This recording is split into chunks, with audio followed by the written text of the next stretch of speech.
talk about Gnosis. Okay, so tonight, tarot card number 10. Yeah? Tarot card number 10 is Recurrence. It says Retribution, you know what I mean, which is an interesting term to have on the card. But really it's about recurrence. Yeah? What you have in this card is the Wheel of Samsara. Yeah? And on one side you have the Hermanubis, who represents the Eternal Master, but he can also represent the law, and as in Anubis, yeah? And then on the other side you have the Typhon. And Hermanubis is one side in control. See, he holds the wheel, and then the Typhon has no control. He's just descending and falling, if you understand what I mean.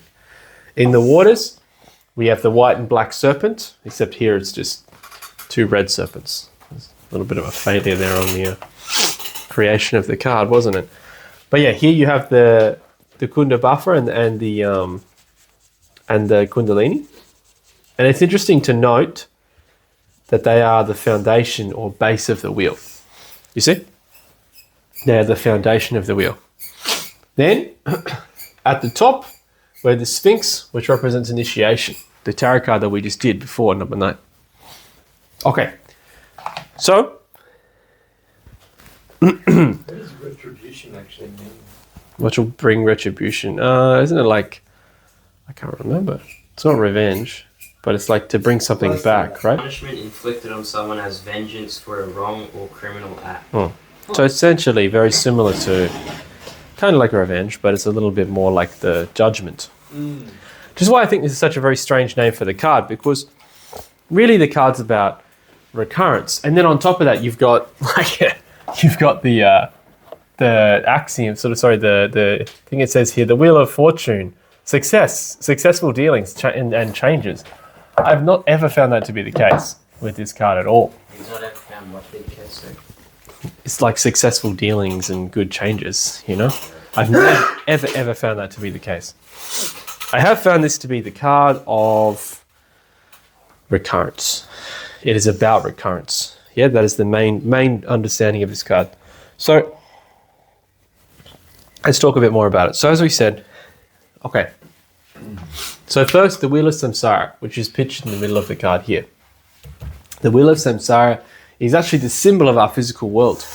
If you look in the Kabbalah, Malkuth at the bottom is the Wheel of Samsara. It's the same thing. Yeah, the physical world is the what do you call it? It is the continuous state of evolution and involution. That's what physical existence is. Physical existence is the continuously coming back and over again, the continuous experience over and over again of the exact same thing. You understand? It's very important to understand. Yeah, because essentially, we were talking about it in one of our other classes recently, that not only do we live, every day is the same day that we live for the rest of our life. And then every life is the same life we live, just re-spooled. So what ends up happening is you're actually just living pretty much the same, apart from, when you go on a nice holiday or something like that, you're pretty much just living the same day over and over and over again, ad infinitum. And the problem with that is that's just insane. The mediocrity and the pain of that is immense. And we don't really remember. That's why the cup of forgetfulness between lives is like a great mercy. Do you know what I mean? It's a great mercy to give the person the cup of forgetfulness, because then they forget. They forget that they've been here for that long, that a person has been living over and over and over and over again, that you've been doing this for thousands and thousands and thousands of years, just living not lifetime after lifetime, but just the same day over and over and over again. There's an interesting film, I can't wholeheartedly recommend it because it's a bit silly, but there's an interesting film called Palm Springs. No, Groundhog Day is different, but called Palm Springs. It's more like a modern one. It's got Andy Samberg in it, But it's interesting, it's a similar thing, there's a guy and he's perpetually stuck at a wedding. Every single time he goes to this wedding over and over again, no matter what. And he gets stuck there, But it's interesting, there's a bit where you sort of realize how long he's actually been there, like how long he's actually been at the party. And the guy who wrote the thing, trying to explain to people why he has this real demeanor of just who cares, life is meaningless. And everyone says, oh, that's a bit harsh that the character constantly feels as though everything is meaningless. Why would he feel that after just being stuck in the thing for a while? And he said, oh, he's been stuck in it for 170 years, meaning he's been living the exact same day, identical day, where everyone does exactly the same thing for 170 years. And he can't keep track of it either. That's just roughly it. Can you imagine? The same day for 170 years? Do the math on it. You're doing the same days. That's like 300,000. That's 300,000 times the exact same day. You know what I mean? That's insane. That's actually crazy. And yet, literally what we do. That's exactly how we live. We actually live that way because we pretty much just live the same day over and over again. You act like you don't, but you do. And your lifetime is a repetition of the previous lifetime, and your lifetime is just a repetition of each day. So this is what life is. So samsara is actually really quite immensely mediocre, immensely cruel, an immensely difficult existence. And when we think about it that way, the idea of leaving samsara is like really good. Do you know what I mean? Because we don't, we forget. We forget how long we've been here for. And there's little things that happen along the way. Perhaps we fall in love, have some lovely children or something, and we forget about that sort of thing. And we forget about the fact that we're just doing the same thing, day in, day out, the same job, the same problem, the same argument, the same personality, the same way, yeah? The same fascinations, yeah? The same fascinations, constantly trying to change in the same ways, but not really enacting real change. So this is the wheel of samsara. So the wheel of samsara is moved. So I've been explaining the transmigration of souls. That's why we're coming back over and over and over and over again. Yeah, then I go through the lives of the animals and the Deva elementals, and then I just go through it. I do it again and again and again. And even in living as a Deva elemental, I'm still living a similar existence. My father had that experience where he saw himself and his wife Rochelle living as earth elementals. And he said it was just very similar. He said they were happier because they didn't have the ego, but they were still living the same existence. They were still having the same little naggy arguments, but just less intense because there was no ego. And they were still doing the same thing. Rochelle was still a healer, and he was there, like he was befriending the local dog, so the dog wouldn't bark at them, so they could live in the corner of the house without the owners of the house getting upset with them, you know what I mean? But it was the same thing, it's like it was from the previous cosmic day. And so he was living pretty much the same life. He's sort of pottering around the garden, fixing things and stuff like that, which is exactly what my father does. So it's interesting, isn't it? We're living the same thing. We're just doing the same thing over and over and over again. And you say to yourself, you often go, oh, I just need to change this, or I just need a little bit of time to myself, all this sort of stuff. But you've been thinking this for just thousands and thousands of years. If only I could just change this little thing. If only things was different, But that's the reality over and over and over. That's transmigration of souls. So evolution is what Samael refers to as the axis of nature, as to what moves nature, yeah? So the axis, the middle upon which everything rotates. The force, yeah? Evolution. And here you see that, evolution, involution. On one side you see one part ascending and then descending, yeah? So we've explained it before, but I'll go over it again lightly, yeah? The evolution is the complication of energy. It happens through the process of the essence becoming more and more complicated and the development of the three brains. You go from being a being of a one-dimensional being, which only experiences sensations, to a two-dimensional being that experiences sensations and perceptions until we reach the third dimension, until we become a man of three, until we become a, what does he call it? Intellectual animal. And then we have sensations, perceptions, and concepts, the mind. Yeah. So in that sense, better said the intellect. And so the essence becomes complicated, and then after that complication, we end up creating the ego, and everything gets worse, and then we involute, and that all continues. So this is the axis of nature, that things go up and things go down.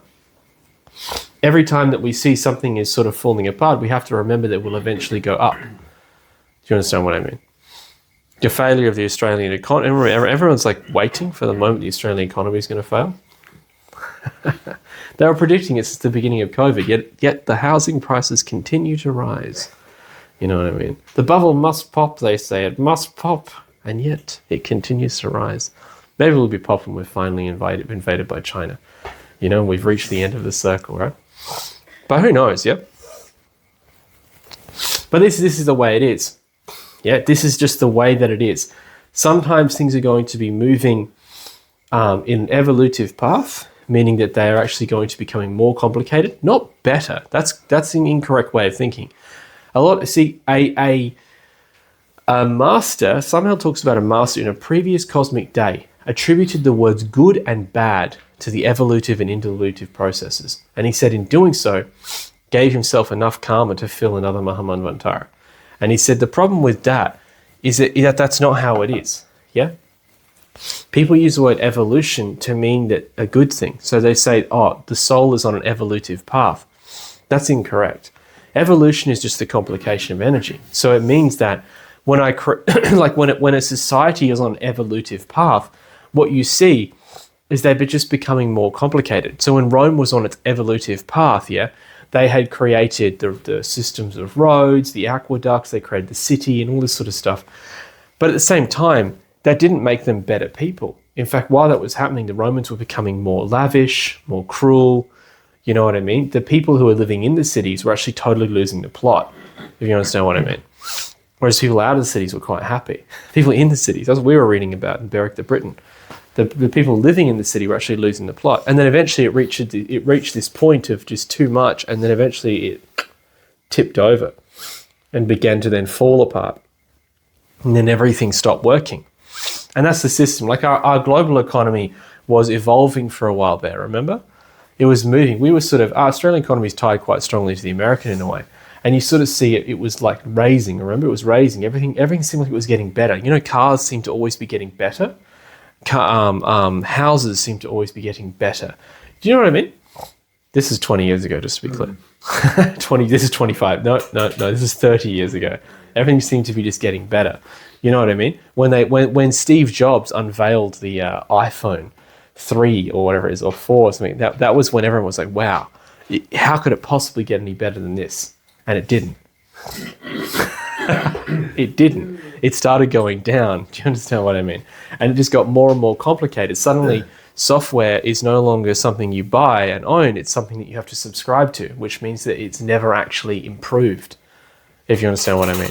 If I create something that's really good and everyone needs it and it works really well, yeah, I sell it to everyone, everybody has it, and then that's great. I can move on and create something else new to help everybody. But if I create a subscription, then it means all I do is just sit around and force everyone to use it. It's kind of like a troll sitting under a bridge. If you just build a nice bridge, everyone can use it, you can then leave and then the bridge is done and everyone pays you for the bridge, that's great, the bridge is now complete, move on and do other things. But if you sit under the bridge and make everybody pay you to use the bridge every time, nothing gets improved. And this is literally the issue. Yeah? So we live in a society now where nothing works anymore. Nothing functions, yeah? It's getting worse. In Australia, it's still fairly okay. You can still order something and it comes to your door. But when my father's living in the UK, he said it's just a mess. And a friend of ours moved to Nicaragua, and it was even worse.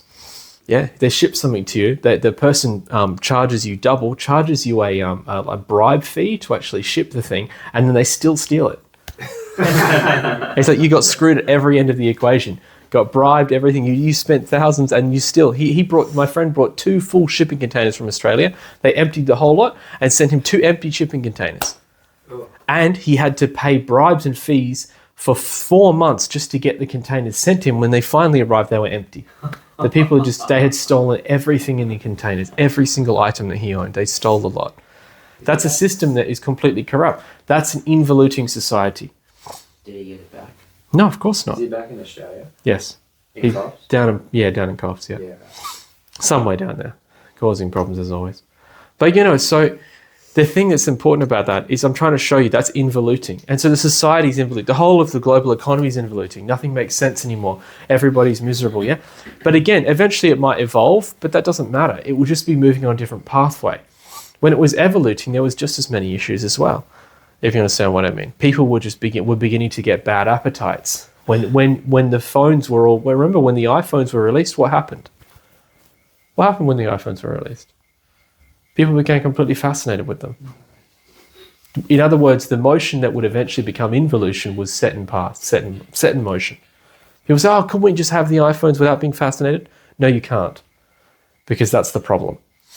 You understand? So evolution, involution, they're 2 sides of the same coin. You understand? Things just can't continuously move up. If we want to leave that, we need the revolution, which is the sort of point of the whole talk. Well, we're not going to talk so much about that, but is the revolution. We actually need to create a psychological revolution of self-realization and actually just completely remove ourselves from the wheel rather than hug one side of the wheel and go, I just want to experience all the good things. It just won't work. You'll hit a point and you just go back around. It's just the reality. It's not, sometimes things are going to be going towards your benefit and sometimes they're not. Sometimes you're going to have money, sometimes you're not. Yeah, sometimes things are going to be going really well and sometimes they're not. And that's just evolution. And while you are fascinated by that axis of nature, you will be ruled by it. You spend your time trying to make money, you're going to be ruled by the force of nature. That's just the reality. Which means sometimes you're going to have it and sometimes you're not. You might get really lucky, be most of this life, but the next time you won't. Next life you'll have nothing. Do you understand? That's the axis of nature. And so if you want to play nature's game, you will inevitably end up on both sides of that coin. Do you understand what I'm trying to say? So that the system here isn't to look always for the best things in nature. The system is to completely remove yourself from the wheel and from nature entirely. Yeah? That's what the hermits were trying to do when they left society. They wanted to leave the rules of nature. Did they achieve it? Well, it depends. If they achieved self-realization, then yes. If they didn't, well, then no. Then no, they didn't.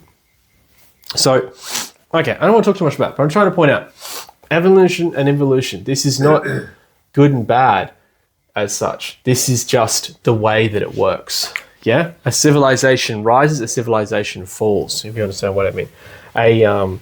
A company rises, a company falls. A country rises and a country falls. You understand what I mean? Eventually, Australia will fall apart. Its economy will completely collapse and everything will go down. And then you know what will happen? People will just keep living like they always did. What was it recently? Donald Trump made, what's his name? Not Steve Jobs, he's dead. The other one, Musk? No, they don't talk anymore, remember? Gates? They don't want to talk anymore. No, Bill Gates. Remember, he made Bill Gates admit that climate change was bull. Do you remember that? It was recently. He made him say, he actually said to him, you have to reverse your nonsense about climate change because it's bull. And he said, because he was telling everyone that with climate change, all the people in the world were going to die. And there was only going to be like 10% left. And then, do you remember they talk about the oceans? It's all about the oceans rising, yeah? We're all going to die because the oceans are going to rise, yeah?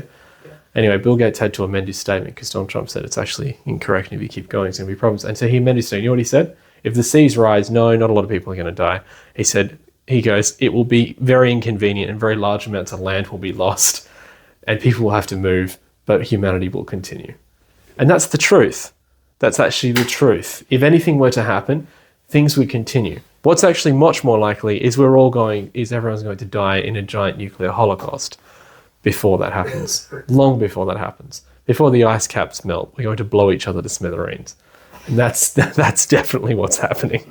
So don't worry so much about climate change. You know what I mean? You know, you accidentally put something in the wrong bin and it just bothers you all day. Don't worry so much. They all go to the same place. Yeah, because you're going to die in a giant nuclear fallout anyway. You know what I mean? Unless you work on yourself, gain initiation, and remove yourself from the axis of nature. But that means all things of nature have to die to you. Money, position, prestige, power, none of that can mean anything to you. It must all disappear. That's a pretty hard way to live, if you understand what I mean. It's tricky. It's tricky to live that way. Anyway, let's go on. Okay, so let's talk about these guys here. So you have Hermanubis and the Typhon. Samael says that he can represent the law, but he also represents the interior master. Like that. Yeah. So he represents the Typhon. He is the sexual fire. And it's interesting here. So this brings us to look deeply at the foundation of this card. Of the wheel. So the foundation of the wheel is in the serpents, which is in the sex. And it's interesting, this card has a particularly large sexual waters, if you see what I mean, which is very interesting. Yeah, not all cards are like that. I don't have my other cards here, but you know, like as an example, this card on the front of this deck here, yeah, it's much, much smaller, you can see. Yeah, so this card actually is telling us that the importance of this wheel, or the depth of this wheel, is within the sex. And Samael has this beautiful, beautiful saying. I really like it. Humanity is the womb where angels and demons are gestated. Or gestated, yeah. And obviously what this means is that man has the capacity, and woman, through the sexual transmutation, or lack thereof, to actually become a self-realized being, or even to turn, or on the other hand, to awaken in evil for evil, to go into the darkest regions of the abyss. We are lucky. We are granted complete freedom. Let's be serious though. That complete freedom comes though from the sexual energy. That's where it is. That's where the will actually comes from. The sexual energy is that power within us, is that force, and it's what we do with that that determines what happens. You understand what I mean? That's what determines the character of a person. If a person lives completely for the losing of the sexual energy, and as you said, this axis of nature, then what's going to happen is the conversion of themselves into a demon. That's it. Yeah, eventually the person will convert him, and what happens to the demon? Well, they will eventually just go through the process of involution, and all of that will be stripped off of them. But that is the inevitable outcome of humanity itself. Humanity itself has that great capacity. Yeah, you're all given the freedom to do as you wish in that respect, which is really quite amazing. Do you know what I mean? Have you ever run like a group or something? Like I run this Gnostic group, yeah. And when you run a group of people and you're actually trying to move something, it's quite amazing, the idea. Allowing free will is actually a tricky little thing. Like if you've ever like been the manager of a cafe or something, you know, giving people free will often leads to huge problems. You ever notice that? You go, oh yeah. Everyone can just do their own thing, you know? You know what usually happens? People don't show up on time. People have crazy ideas, like just create messy situations. I thought we should just reorganize the entire cafe. And so I've put the coffee machine here and I've moved all this here. And you're like, okay, you now know that we can't do anything. Because if you've ever been in a situation like that, where you're organizing stuff, you realize that giving people that like free will is a giant double-edged blade. Hugely double-edged. You understand what I mean? People can achieve amazing things, but often they actually just cause huge amounts of problems, if you understand what I mean. Yeah? Which is why you go to many, many institutions, especially esoteric orders and spiritual institutions, and there's tons of rules. And there's actually not much freedom. Yeah? You go to Christianity, there's no freedom. Do you know what I mean? This is Christianity, and if you don't like it, get out the back door, mate. Get out of here. You know what I mean? Do you know what I mean? Just get out. A little bit tired. But so, you see what I mean? Like, and it's true. It's the same. You go to Buddhism, there's actually not a huge amount of freedom as such. It's like, these are the rules. Follow them or get out. You know what I mean? This is how it is.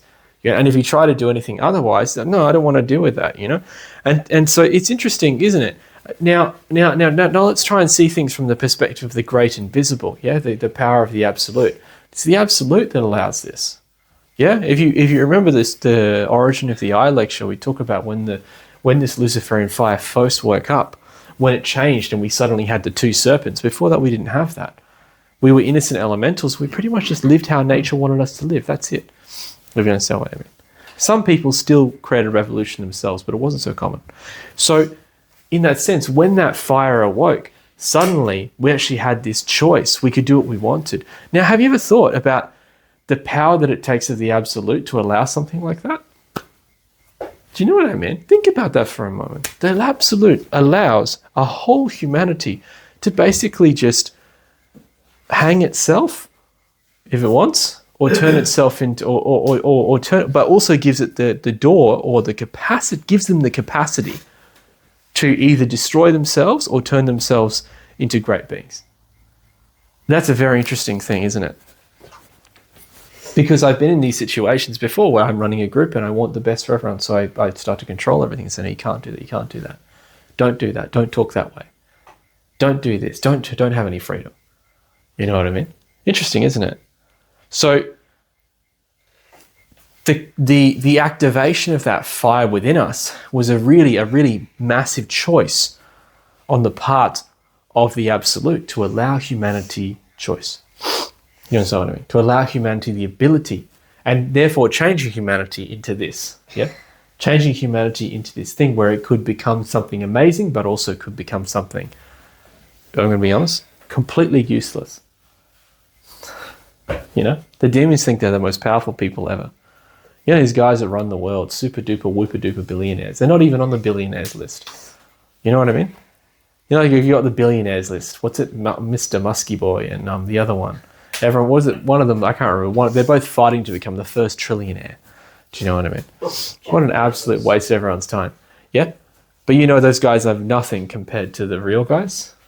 You know, there's 300 guys behind them who are so unbelievably rich that they don't even understand. Those two guys are just allowed, they're like the ponies out the front, you know, of the giant black evil castle.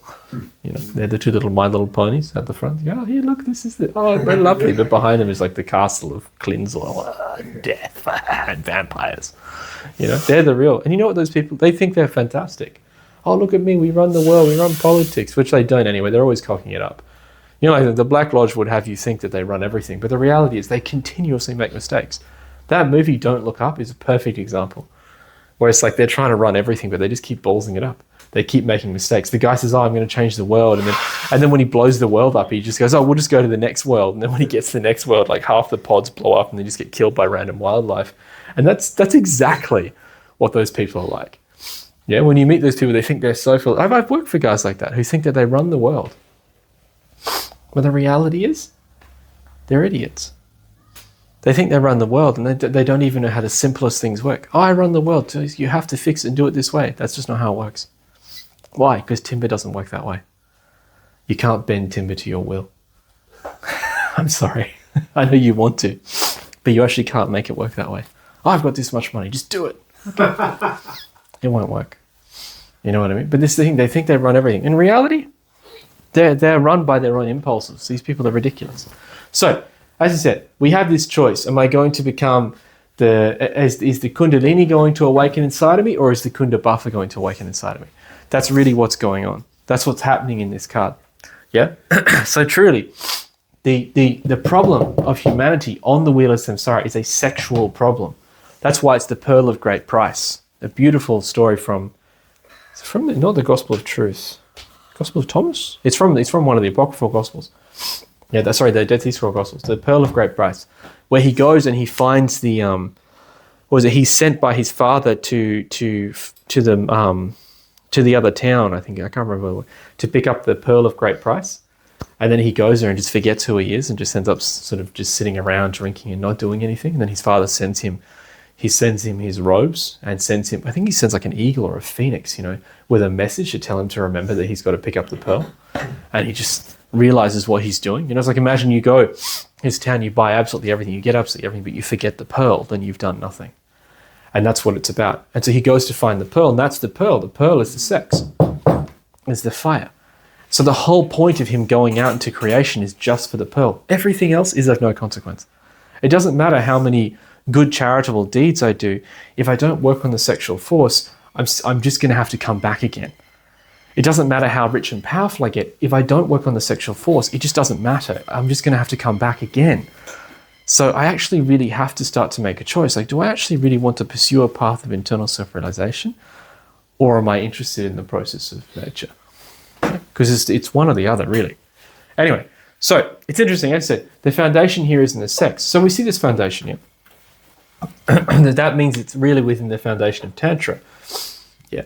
And this is the foundation of all people, really. You see that. The people have that foundation. Either they're founded in white Tantra, grey Tantra, or black Tantra. Either they're founded in the transmutation of sexual energy. Just the grey is really people who are just defined for the family, which honestly are getting less and less nowadays. Yeah. And the black are the people who are losing their sexual energy and are defined, I guess, what would you say that? Just defined for sexual degeneration. And these are becoming more common. And the reason why this is becoming more common is because of this. The movement of the wheel. My father had this beautiful internal experience once. I really, really, really like it. He had this experience, and we moved house in Adelaide, yeah? We had this house, it was, anyway. we had to move, yeah? And Adelaide's weird because everything's really close in Adelaide. Like, things are not far away. Adelaide's like, everything's like 10 minutes away, and the city's 10 minutes away. If you have to go from one side of the city to the other, like through the city to the other side, that's 20 minutes. Do you know what I mean? Whereas Perth, everything's an hour away. Anyway, every time you move house in a Gnostic Centre, you lose students. That's just the way it works. It doesn't matter how. It doesn't matter if you move. We literally moved from there. We were 1 block away, and tons of people left the group. Yeah? So what's interesting about this is my father had this experience, and he saw this huge wheel. How do I draw it? He saw this huge wheel. Actually, maybe I had it. Now my brain's getting a little bit messy. I think actually I'm the one who had this experience, and I told him, and he just really liked it and talked about it a lot. Oh, now I'm confused. No, I think it was actually me. I think it's in my dream diary even. I'll have to have a look. But it was when we were in Adelaide anyway. And all these people were like standing on the wheel like this. Yeah? Like that. And these people were the Gnostic group. They were the members of the Gnostic group. Yeah? And suddenly the wheel moved. Yeah? It just changed and it moved one like that. One slight rotation just went like that. And when it moved, a bunch of these people, they weren't really paying attention. So there were people who were like standing firmly, you know what I mean? There was other people sitting down meditating and stuff. And when it moved, they were fine. But there was other people who were just sort of talking and they were all standing very close to the edge. They were all like, blah, blah, blah. And they weren't paying attention. And so when it moved, they fell off. Yeah? Like that. Like the little Baphomet guy there. Yeah? They fell. They fell from the wheel. A very interesting experience, you know what I mean? Because that's exactly what happened. We moved house. We moved literally 10, 15 minutes away. And we lost like, I think about 2 members of second chamber left, you know, in our like core group, you know, and a lot of people just left, you know, and they said that, oh, it's too far away now. It's too far away. It's like we moved 10 minutes away. No, it's too far away. But it's interesting, you know, this moment, like occasionally the wheel moves and you get this great change. This is what happens. I don't know if you guys noticed this, but there's these fundamental movements in society where everything will be going exactly the same for a long time. Do you know? Long time. You know, as a good example, I remember it was like good 10 years, nothing happened, and then COVID happened. And suddenly the wheel just went like that. It just made a sudden turn. And a lot of people slipped. A very large amount of society just slipped. I mean, people were killing themselves when this happened. Do you understand what I mean? Like the suicide rate went through the roof when COVID happened because people couldn't cope with just being on their own. Yeah. I don't know if you've noticed. I know that the vaccine damage and stuff's one thing. But you have to admit, the greatest damage to the whole of society done by COVID was the disconnection caused, generally speaking, in all humanity. I was thinking that today walking around Byron. Yeah. Yeah.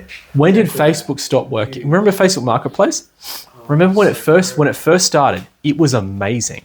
Remember Facebook Marketplace? It was so good. It blew Gumtree out of the water. Craigslist for you Americans.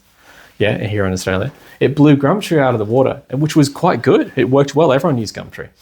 And then I remember when Facebook Marketplace came, everyone was it 2016 or something, 2018? Everyone was using it. It was amazing. COVID happened. It's useless. And it's not, okay, yeah, sure, they've got the algorithm to specifically not recommend you things. I mean, that's kind of rude. But it's not just that. It's true. My dad tried to sell a troopy on there, and until he paid Facebook to actually advertise it, there was like 5 people for a whole. So I've been on here for like a whole year trying to find a troopy, like this exact model. And when my dad paid, instantly 3 people offered to buy it. He had it up there for 3 months. Not a single interested serious buyer. That's an algorithm right there. Do you know what I mean? A few weeks, coincidence. 3 months, and then within 1 day of paying, come on. Yeah. But it's not just that. It's not just their algorithms and all this sort of nonsense. It's the people. The disconnect happened because everyone was sitting at their homes, you know what I mean, pretending like everything was fine, which is immediately, what do you call that it's a term, dissociative? You were disassociating yourself from the reality. The reality was, it was horrible. It was a horrible thing to do. You shouldn't, it was ridiculous, not to mention the ridiculousness of the whole situation, the fact that 90%, honestly, even the people who pretended like it was okay knew deep down it was absolute bullshit. They just knew. The whole thing was a mess. You know what I mean? They were changing the laws every day. Nothing made any sense. But really, everyone just became They all sat around on their phones, on the internet, and just vegetated.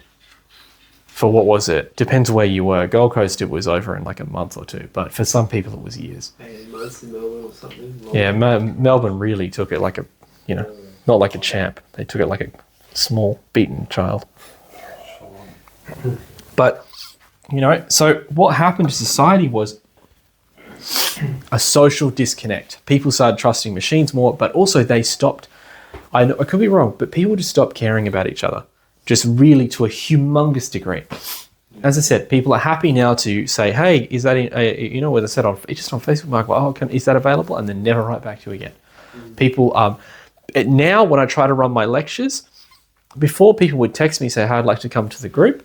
And I'd say, no problem. And then they would come. And I'd say, it was about 90%. And usually if they weren't coming, they'd text me. They'd say, I'm not coming. Now, someone says they're coming. It does depend slightly, but it's about 40%, 35% that they will actually show up. Happy to give their word. Never show up. This sounds harsh. This is going to sound really harsh. But ladies texting through Instagram, it's like 30%. And that beautiful thing, I'll see you there. Can't wait to see you. This sounds great. It's going to change my life. Never shows up. I found with dodgy dudes, about 60%. And again, just won't tell you. Won't show up. Don't care that it puts you out. Don't mind that you've put the chairs out, that you've actually spent the time, you've organized the class, you've given your time, you've given your efforts, etc., etc. They don't care. Because you don't care about other people anymore. You don't care about anything. You're just sitting there. You know what I'm saying? So this was now what happened is the wheel moved. And now finding a sincere person is like a weird thing. You find a person who texts you back, calls you, actually calls becoming weird. You text them, they call you, and you're like, hello? And he's like, hello. And you're like, Morpheus. Little Matrix joke. Yes, I have the item and we can meet up. I'm like, no way. No way. I thought you said it was available and disappeared. Anyway, but you know what I mean? So what's going on though is it's now odd. You meet a person who keeps their word and you're shocked. You meet a person who's interested to spend time with you, you're shocked. You meet a person who fulfills their word, it's strange. You go, oh, this person actually does what they say and says what they does. That's strange. Because it's getting to about a 40%, 30% ratio on that now with people. Most people will tell you what you want to hear, very happy to completely and utterly placate you and just walk away. They don't care. Not interested. Oh, that sounds really interesting. So interested in that, mate. Yeah. Walk off. Don't care. Extremely annoying. You understand? It becomes very frustrating. So that now the social structure does nothing really works. No one seems to care. People take jobs, they don't give you crap anymore. The idea of giving a good job is weird. You know what I mean? Everyone looks at Japan, they all want to move there, but then they actually move there and they're like, wait a second, these people are sincere and care about things and keep their word. I can't live here. That's all the digital nomads. That's right, digital nomads. You're the problem. I'll tell you, they are the worst. I've done lots of jobs of digital nomads. They are by far the most selfish. They are a cancer on society. Have you noticed what's going on in Byron Bay? Byron Bay is now 100. Do you know that we have? I think it's 5 places now that sell glasses. Oh, yeah. 5 megane. That's the Japanese. 5 in Byron Bay that no longer has a Repco or a Super, or a place to, doesn't even have a mechanic that will actually fix your car, only service guys. But we have 5 places that will sell you expensive glasses. These are Ray-Ban, by the way. You can tell because it's written on a stupid spot here that no one can see. Right? 5. What does that mean? That means that every single person who lives here works online. Because they need to buy 3 sets of trendy $700 glasses. Because their eyesight doesn't work. Because they're busy in a meeting, sitting there and then unmuting and going, nothing from my end. And getting paid $5,000 a week to do that. And I know, because I work for these guys. I do their jobs all the time. They don't want to do their own handyman work because why not? They get 5,000 a week. They got no point doing it. Yeah. And again, no one keeps their word. Yeah. So that, okay, let's not go too deeply into that. That's the movement. I just went into it. That's the movement of the wheel, isn't it? That's, yeah. So, yeah, it moved. And then everybody, there was a great movement. And this has happened for a long time, just so we're crystal clear. This happens all the time. These movements happen all the time. The global financial crisis was probably the one before that. Do you understand? Which honestly may have not had a huge amount of impact on some people, but absolutely destroyed a lot. The people who were all profiting heavily off of the honestly bent economy of America all really suffered, yeah, and had a lot of issues. And again, a lot of people killed themselves because they couldn't cope with that great movement. And it's important to note that. And everything changed. The whole way shipping, that's when all of the online buying and selling became massive. People don't notice that, but that was around the same time. You know what I mean? That was when it became normal to just order things to your house all the time. Same thing, COVID increased that again, you know? Saying that we couldn't go outside our homes, but it's okay to have a guy who's gone to every single person's house and dropped off a package. I mean, if there was a serious virus out there, is it okay to have one person go to every single person's house in a suburb? I mean, like, look, I'm not a scientist or anything here, but I feel like having one person go to every single person's house in a suburb might be a bit of a, you know, just saying, as opposed to your normal friendship groups, which are small and more insular. Anyway, what I'm trying to say is that there's movements, and this happens all the time. And it doesn't have to be the big movement, the whole of society. There are movements in groups, yeah? There are movements in your social groups, etc. Sometimes there's just a big move like that. And when that happens, if we actually don't have a good foundation, we fall. Yeah, and this is what we actually have to. A person has to be ready for this sort of change with a good foundation inside themselves. If my foundation is in the alchemy, these sorts of things don't really change me. But if my foundation is in materialism, in my house, in my car, in my job, this sort of thing, then yes, it can be very problematic. If I was to lose everything tomorrow, it wouldn't be that big of a deal. We would just continue on. Because I still have my wife, the alchemy, all this sort of thing. My family here, everything moves in accordance with that. Do you understand? So we move. This is what I'm trying to say. When a great change happens, if I have a strong foundation, then I change with it. A weak foundation, I fall. A strong foundation, the change actually often helps us, if you understand what I mean. I found that over the COVID period, the people became more strong. Our own groups became more serious. You understand? Because they couldn't muck around so much. You know what I mean? They couldn't just go out and fluff around so much. They all started to actually work a bit harder on themselves. They had to work on their egos and defects. They actually all gained depth. So it's important. It's important because if we're not ready for this, then, you know, like if I'm saying, oh, I'm going to sort myself out, I'm going to sort out my relationship, or I'm going to sort out, you know, my interior situation, you know, over there sometime, rather than, you know, oh, once I've got all my finances in order, then I'll sort out my spiritual life, or I'll sort out my relationship, which is the same thing in Gnosis, yeah. Then what's going to happen is I'm actually leaving myself to the force of recurrence. I'm hoping that something big is, if you knew something big was coming tomorrow, you would do everything you could to make sure you were prepared. Do you understand what I mean? If you knew, for instance, let's say, for instance, you know that a big tsunami is going to hit in a week, you would be sorting yourself out. Do you know what I mean? But unfortunately, because of recurrence, we often don't know. We don't know what's coming. Do you understand what I'm trying to say? A person, for instance, you know, like you see these sorts of people, like, you know, a person sinks all of their life into a business, trying to make all this sort of money and everything like that. And then, you know, there's like as an example, they sink all the money into this certain business, and then because of, say, for instance, the global financial crisis, that business completely fails. Even though it's not really their fault. Do you understand what I mean? It's just that everything changed around them at the worst time. And you hear about that. People say, oh, you know, what happened? Like the guy, for instance, who makes these watches, these are really, I like this watch. They're titanium with a, what do you call it? Sapphire finish. I'm a tradesman, and I bashed the living hell out of this thing. Before that, I had a $500 Swiss watch. I broke it.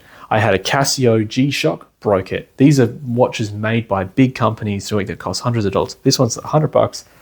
Had it for 6 years. And I've destroyed it. It still keeps running. I changed the battery recently. Yeah? So, and I wrote to the guy because he just runs a little eBay store. And I said, oh, it's a pity you don't make them anymore. These were really good. And he wrote back to me, he goes, yeah, it's a shame. People don't wear watches anymore. I know you guys are wearing them. But what he means is he made an affordable watch, right? People don't wear affordable watches anymore. Yeah? Because you got your phone in your back pocket. They don't wear it for an actual reason. You only wear a watch now to prove a point. You know what I mean?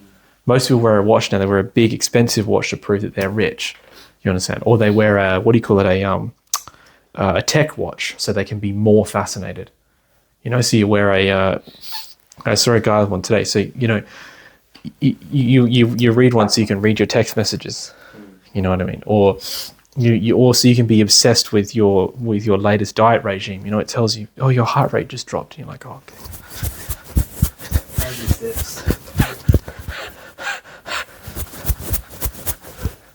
You know what I mean? You know what else it does? It reads your sleep.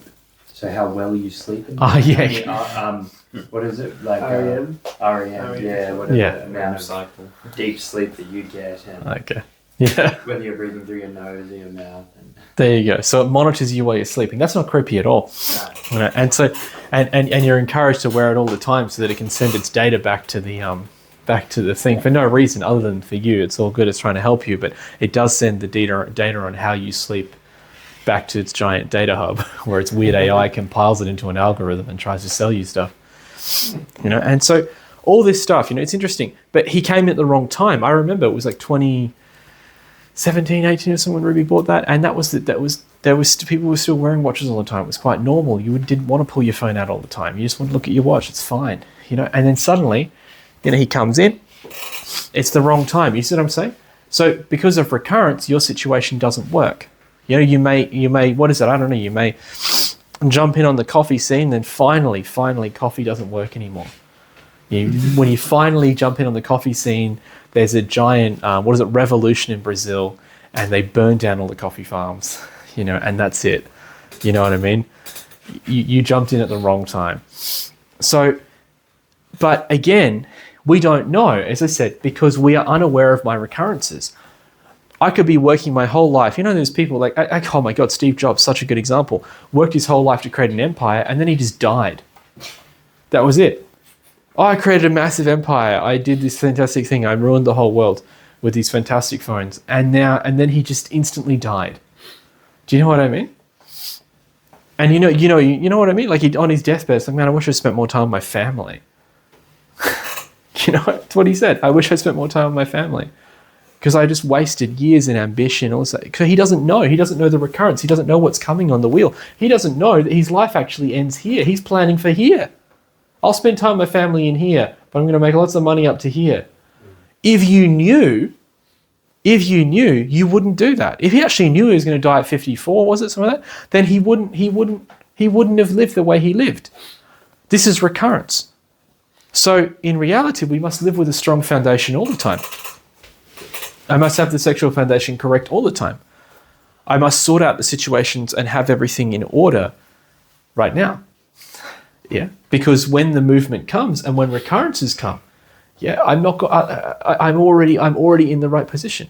If I were to die today, I'd be happy because I have done everything I want to do. I've been raising my children exactly the way I want to raise them.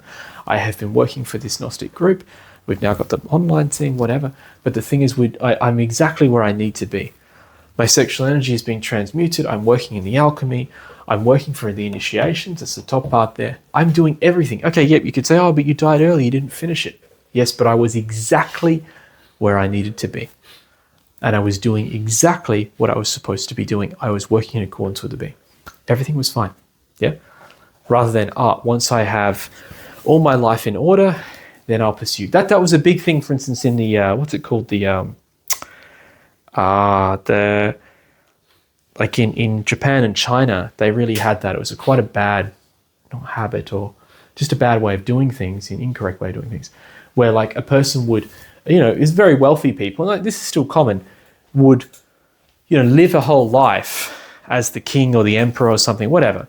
shogun, and then they'd hit like 60, and then they would retire to like a monastery and then live the last 20 years of their life doing spiritual things. Do you understand what I mean?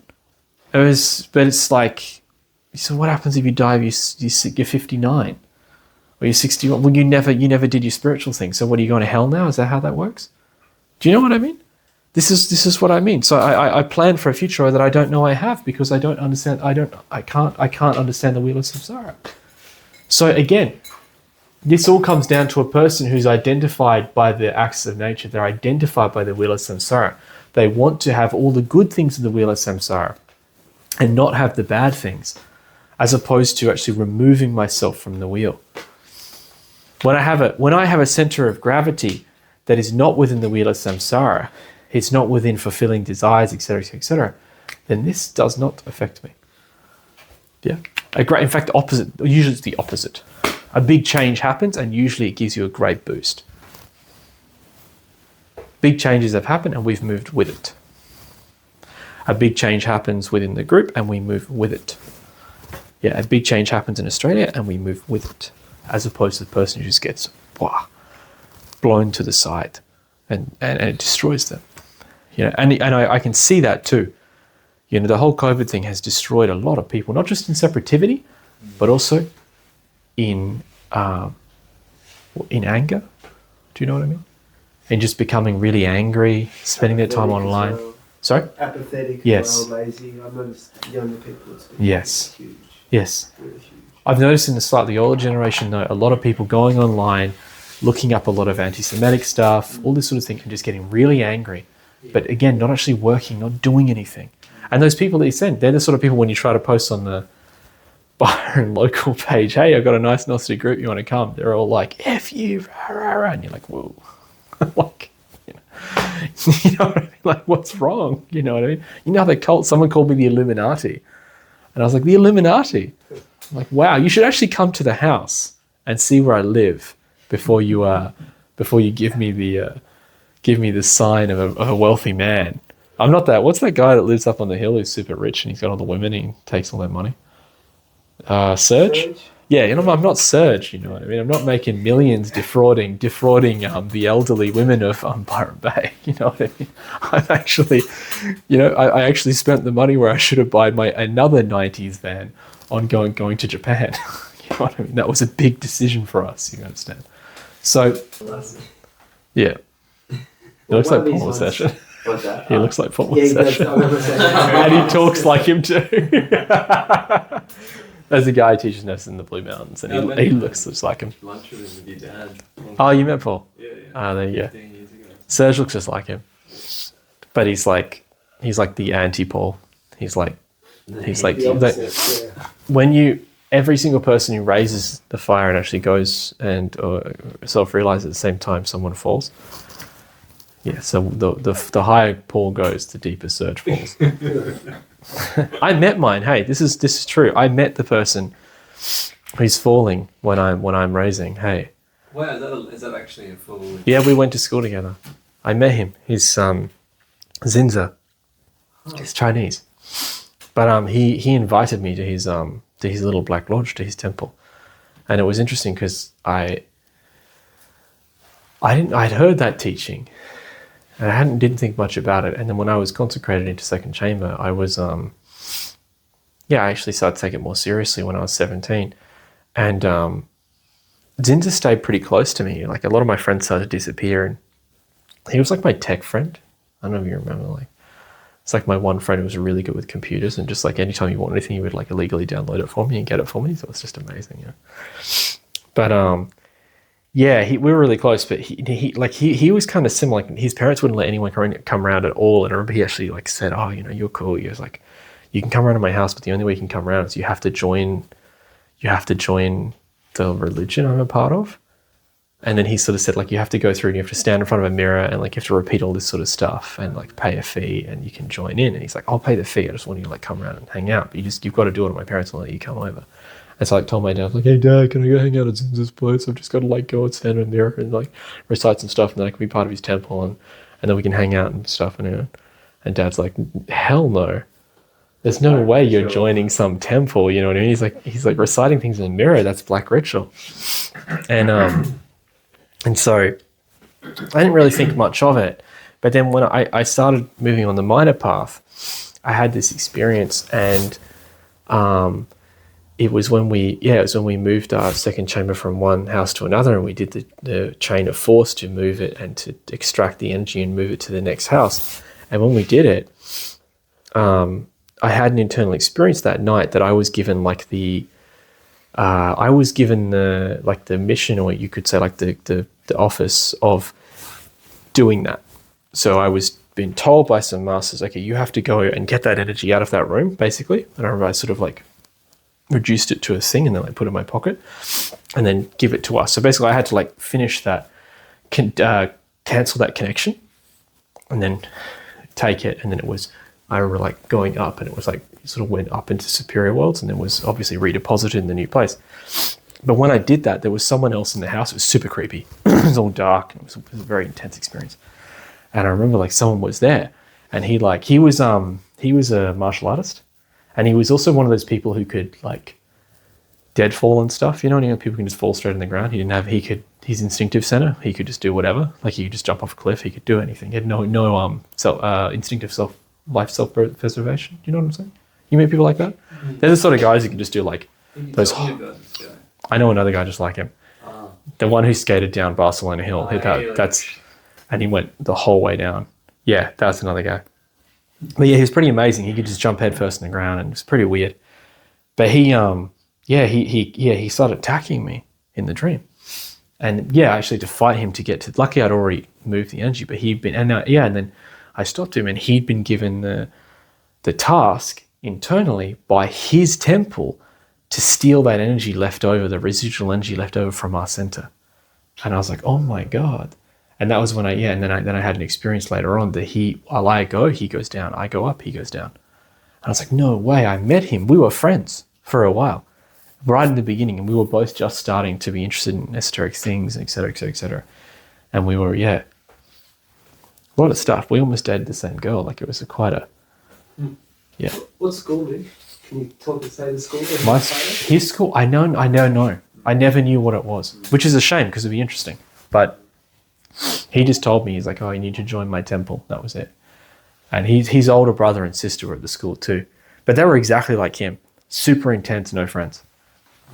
Like, very strange people. They were, you know what I mean? Very intense. Just very intense. As well. Pardon? Parents were a part of it. Yes, the parents were, no, it was just like us. Yeah. He said that the temple's in our house. So they were literally running some sort of esoteric-y school in the house. He said it was an ancient one from China. You know what I mean? His parents were Chinese. His parents didn't speak English. Literally, his name was Zinza. His sister's name was Zini. And his brother's name was Zinzi. It was a culture thing. When I was a kid, I was like, sick. And they all were exactly the same. They just were like quiet. And then when they walked, I remember being really shocked because they would like walk to school together and they would just like, they all look like automatons. I actually made him really emotional because I'd hang out with him and just like make fun of stuff and play around. And when he first came, he was like an automaton. It's like, yes, what do you want to do? Okay, yes. You know what I mean? And I was like, wow, okay. It's a bit weird, isn't it? What do you mean? Well, I don't know your face. We'd all just went from there. We were good mates. It's a bit of a shame. But very interesting guy. So yeah, you go. So that when you go up, when you're rising, someone will fall. It's the eternal law of balance in the physical world and in the internal worlds. It goes right up until the causal world. You understand? That duality exists. Do you think it's always common that person is close to you, or well, it could be? I don't think so at all. I think that was very coincidental. You know what I mean? Because I don't think my father never met anyone like that. He saw the guy who was doing it, and he was just he was like some rock musician. It's completely different. So there's not necessarily a common thing, as it were. I think that was a very uncommon case. You know what I mean? But yeah, that's the reality. It's like how the sun is the greatest, most powerful esoteric place in our solar system. But Sirius, in our galaxy. And right next to it, there's like a star there's a little moon that when scientists look at it, like light curves around it, it's so heavy. It's like it actually bends the light with its gravity. And Samael says that's the center of the Black Lodge in our galaxy, that little thing. And it's right next to the center of the White Lodge for the galaxy, not for our solar system, but for the galaxy itself. So you can't get rid of it. And there's that teaching that just blows your mind where he says white and black cease to exist and become the same thing when you reach a certain point. But that's like going up. The problem is these guys go so far down that they never go up. But our whole knowledge of it is, very, very scant. So, in my case, I happened to meet him and we had a friendship at that time. Very interesting guy. I can't spell his name though, so I can't look him up. You mentioned too how the moon, when it passes in front of our sun, like it's the exact distance from Earth, so that it perfectly eclipses the sun to the exact size and diameter. Mm. I mean, you just even try to comprehend what's involved in that being even possible. A wonderful mystery. There's an object there, and there's an object here, and when that one passes in front of that one, it completely, perfectly eclipses that, and then obviously creates that. I've witnessed a couple. Those exact, I've been there when there's been an eclipse, and I've looked at the sun in that moment. And it's like a moment where you can see this combination of obviously the shadow that the moon's creating, yet being haloed by light. Yeah. So it just felt not dark and not light. And it was kind of like those two astral bodies almost representing that there are these rare moments of union. I know what you mean. Yeah. In that eclipse. Yeah. The black and white is black, but we don't understand that. No. That's too much. It's too much. That's too much for us. Yeah, anyway. How do we feel, huh? Good? Yeah. Oh, yeah. So the axiom, costly is the knowledge bought with experience, and even more costly that which still must be bought. Yeah. That's I think that's pretty self-explanatory. You know what I mean? So we're talking here about the experience of life through the difficulties of recurrences of life. It costs us a lot. The knowledge, as I was saying, to actually to die in ourselves, to actually understand ourselves, to gain the self-realization, it's hard work, costly. But at the same time, there's still more to do. Yeah, that's just the axiom. And the last thing here is as I said, the recurrence. Yeah, if in prediction you get this card, it's recurrence, straight up. Which means if you get this sort of card, usually speaking, it's a situation like a recurrent situation. So not a test. A test is different. A test is like the White Lodge trying to get you to, do something, to gain an initiation. A recurrence is the same thing you've gone through over and over again. A person coming into your life to bring something in. And I'll tell you, like, very rarely is it a positive recurrence. This card almost always brings, I would say negative recurrence. It's a negative recurrence if it's not positive, isn't it? So, but it always brings a recurrence, something from a past life, something that's happened before, something that we have to deal with that's usually problematic. So if you're asking about this person in your life, why have they come? It's a recurrence. Okay. I've dealt with them before. So how do you deal with it? You have to work with the highest part of the recurrence. You deal with a person, you work with the highest part. Sometimes that means not dealing with them. That's the reality. Meet a person, they're all bad news. The highest part of the person is unfortunately that you just actually can't deal with them. At other times, it's like when you go to work with someone, and you just deal with the highest part of the person at work. And that can mean menial conversation about the weather and that's it. Yeah. Or it can be, you can actually have a really good relationship with them, but it depends. Just dealing with the highest part that you can. Yes? So just with the overarching concept of the recurrence, reincarnation within the lineage, is it that each life you have you've forgotten everything, including any progressions or regressions you might have made in previous life, or are you accumulating knowledge and movement along the path in each of those lives? No, Are you taking anything in the teachings of Samael or this lineage? Yes. Are you taking with you the fruits of previous life's labours in terms of the progression of the path? If you have made it, yes. So if a person has actually successfully been, that means the person has to have been on the path before. If they haven't, so if the person has just fallen and degenerated, then you take nothing apart from the degeneration and fall. But if you've worked on yourself, you've done some progression, then you take a bit of progression with you forward. That's right. And then a little bit more with you will always be at the same point that you were last time in the path of initiation. So if you create initiation, as long as you don't start fornicating and lose it in the beginning of the lifetime, then you can retain it. Same thing, level of faculties and stuff carries over as well. So if you awaken, for instance, a certain chakra, you spend a whole lifetime developing it, it'll be usually, as long as it's not too karmic, it will be awakened the following life. Hence why you meet people who just have like amazing astral capacity or phenomenal clairvoyance, and there's no reason they shouldn't have that. Do you know what I mean? So, yeah. But that's yeah. So you will be at the same point on the path that you already were on. And any faculties you've created, worked on, will continue on. Yeah, as long as you don't create karma. If you create like a fantastic astral capacity, but you just use it to, muck with people or to just for materialistic ends, then the karma means you probably will be born with no astral capacity. And when you ask for it, you'll get nothing because you misused it. Like all that stuff, all these guys think they're so great doing all their little remote viewing exercises, etc. in the military, and they can see all sorts of stuff. Oh, that's fantastic. But in the reality is the next life, they'll just be living in darkness, never remembering their dreams. Yeah, but if it's not part of the service to being, service to... Yes. It's not just adhering to those baseline universal laws for the progression of spiritual evolution. Yeah, out of balance, then yes. But you will also, as I said, you will continue with the same recurrences until we are able to break a recurrence. Our life is just one recurrence after the next. That's tricky. It's tricky because, a lot of the time we may feel a recurrence is coming.